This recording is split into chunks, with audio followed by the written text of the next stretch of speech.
월시보네와 함께하는 원주민 선교 이야기. 지난주는요, 이 6.25 전쟁 71주년, 한국전쟁 71주년을 맞는 날이었는데요. 한국 역사 속에서 잊어서는 안 될 그런 중요한 사건이죠. 그리고 한국 정부는요, 대한민국의 위기 가운데 있었던 저희를 돕기 위해서 한국전쟁에 참전해준 나라들에 대해서 항상 감사하는 마음을 가지고 있죠. 정부뿐 아니라 아마 모든 한국 국민들이, 대한민국 국민들이 다 그럴 것입니다. 자, 그리고 그 참전 용사들에게 여러 가지 방식으로 감사의 마음들을 표현하곤 합니다. 자, 그런데 캐나다 이 원주민들이 이 한국전쟁에 참전했었다는 사실에 대해서 혹시 알고 계신가요? 자, 오늘은 이 캐나다 원주민들은 한국전쟁 참전용사다라는 제목으로 이야기를 나눠보도록 하겠습니다. 구독과 좋아요는 선교의 시작입니다.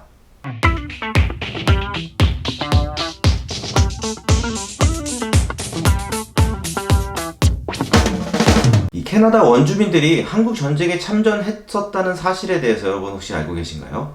이 캐나다는요, 여러분 잘 알고 계시듯이 1차와 2차 세계대전 그리고 한국전쟁에도 파병을 했었던 그런 나라입니다. 특별히 한국에는 UN 소속으로 약 한 26,791명이 한국전쟁에 참전했던 참전국이죠.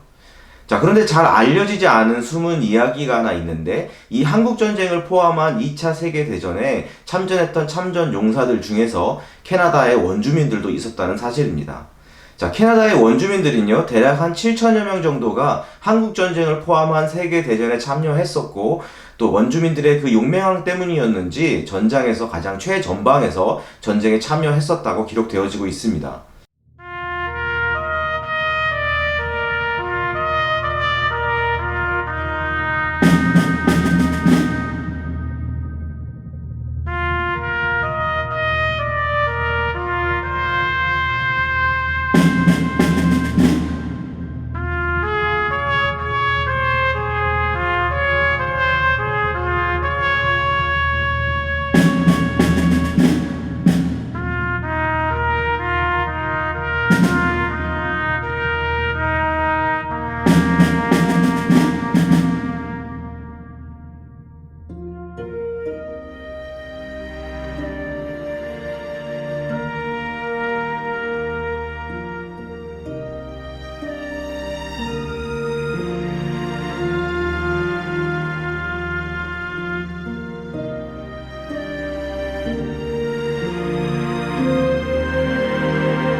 자, 그런데 왜 이러한 사실은 잘 알려지지 않았을까요?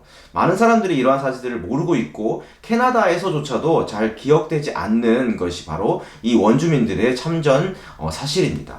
그 이유에 대해서 한번 설명을 좀 해드리려고 합니다. 자, 2차 세계대전 당시에 이 원주민들은 캐나다 정부와의 조약을 맺고 그 조약을 기반으로 해서 자신들의 땅과 사람들을 지켜가려고 하고 있었죠. 자, 그런데 만약에 전쟁으로 인해서 이 조약이 깨어지게 된다면 이로 인해서 찾아올 변화들에 대해서 걱정을 하게 되었고 2차 세계대전에 참전을 하기 위한 모병이 이루어지던 당시에 원주민들도 전쟁에 지원하고자 했습니다. 자, 그런데 이 과정에서 약간의 법적인 문제가 있었습니다. 당시에 원주민들은요, 이 캐나다 시민으로 인정을 받고 있지 못했고 선거권도 가지고 있었지 못했기 때문에 이 원주민들은 이 전쟁의 모병 대상에서 오피셜리 빠져 있었습니다. 자, 그리고 과거의 원주민들과 맺은 조약 등의 제한들 때문에 이 원주민들은 공식적인 루트를 통해 전쟁에 참여할 수가 없었습니다. 자, 그럼에도 불구하고요, 많은 원주민들이 참전을 지원했고 실제로 많은 원주민들이 전쟁에 참전을 했습니다. 당연히 한국 전쟁에도 참전을 하게 되었다는 것이죠.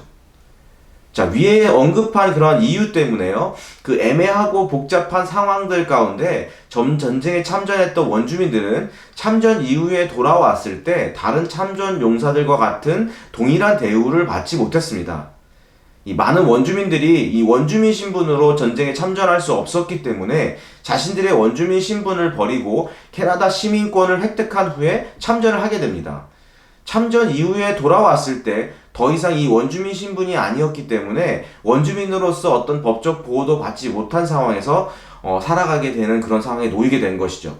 자, 그렇다고 해서 캐나다 시민권을 받았다고 해서 다른 시민권을 가진 그 캐네디언들과 동등한 배우를 받았느냐? 또 그것도 아니었습니다. 그들이 돌아왔을 때에도 다른 캐나다 시민권을 가진 다른 캐네디언 참전 용사들과 동등한 대우를 역시 받지 못했기 때문에 이 원주민들은 전쟁에서 평등하게 전투에 임했지만 여전히 본국에서는 그 차별을 받게 되었던 것이죠. 또 어떠한 경우에 있어서는요, 이 원주민 신분을 유지한 상황에서 전쟁에 참여한 원주민들이 있다 하더라도요, 당시 법으로 이 원주민들이 사는 그 리절브를 떠나서 4년 이상 살게 되면 원주민 신분이 상실되는 법이 있었기 때문에 전쟁에서 돌아왔을 때 원주민 신분이 상실되어서 자신들의 그 삶의 터전과 기반을 잃어버리고 가난과 고통 속에서 생을 마감하게 된 분들이 많이 계셨다라고 합니다. 이 캐나다에서도요, 이 원주민 참전 용사들이 그에 상응하는 대우를 받게 된 것이 1995년이 지나서야 기억되기 시작했습니다. 이 캐나다의 현충일과 같은 그 리멤버런스 데이에 공식적으로 참여를 할 수 있게 되었던 것이죠. 자, 그리고 그동안 잘 알려지지 않았던 이 원주민들의 참전 기록들을 찾는 일들이 이렇게 대두되기 시작되었습니다. 자, 캐나다 정부에서 제공하는 자료에 의하면 1951년 3월을 기준으로 73명의 원주민들이 한국 전쟁 참전 사실이 확인되었다고 합니다.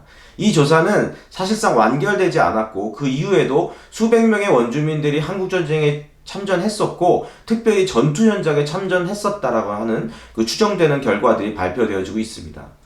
자, 한국전쟁에 참전했던 원주민들 중에는 이 온타리오 출신의 로렌스 마틴이라는 분이 계셨고요. 한국전쟁의 그 참호 고지에서 찍은 사진이 기록으로 남아있는 것을 볼 수 있습니다. 자, 여기서요, 좀 재밌는 것을 좀 발견할 수 있는데요. 이분의 이름이 이 로렌스 마틴이라고 하는 이 원주민 이름이라기보다는 그냥 일반 캐나다인 이름으로 기록되어져 있는데요. 그 이유가 바로 이분이 참전을 하시면서 캐나다 시민권을 받으면서 영어식으로 이름을 개명하면서 원주민 참전 용사들을 찾아내는데 더 어려움을 주게 된 것이죠. 그들이 이름이, 그 기록에 나오는 이름이 원주민식 이름이 아니라 캐네디언식 그 영어식 이름이기 때문에 그것이 시민권을 받으면서 이름을 바꾸고 개명을 하면서 참전을 했기 때문에 그분들의 어떤 그런 기록들을 찾아내는 데 있어서 좀 어려움이 있다라고 합니다. 한국 뉴스나 매스컴에 보면 종종 과거에 한국전쟁에 참전했었던 국가나 사람들에게 감사의 표시를 하고 한국전쟁에 도움을 준 것에 대해 경의를 표하곤 하는 이야기들을 들리곤 하는데요. 물론 캐나다 원주민들은 캐나다라는 나라를 통해서 참전한 것이긴 하지만 이분들이 참전 이후에 오랜 시간 동안 한국전쟁에 참전한 것에 대해 합당한 예우를 받지 못했고 잊혀진 채 많은 시간들이 흘렀습니다. 이 원주민들을 섬기는 한 사람으로서 다시 한번 고국 대한민국의 평화를 위해 목숨 바쳐 싸워주신 원주민 참전 용사분들에 대해 감사하는 마음을 표현합니다. 영상 봐주셔서 감사드리고요. 여러분들도 많이 알려지지 않았지만 원주민 참전 용사들에 대한 6.25 전쟁을 기념하면서 함께 기억해 주셨으면 감사하겠습니다. 구독과 좋아요는 선교의 시작입니다.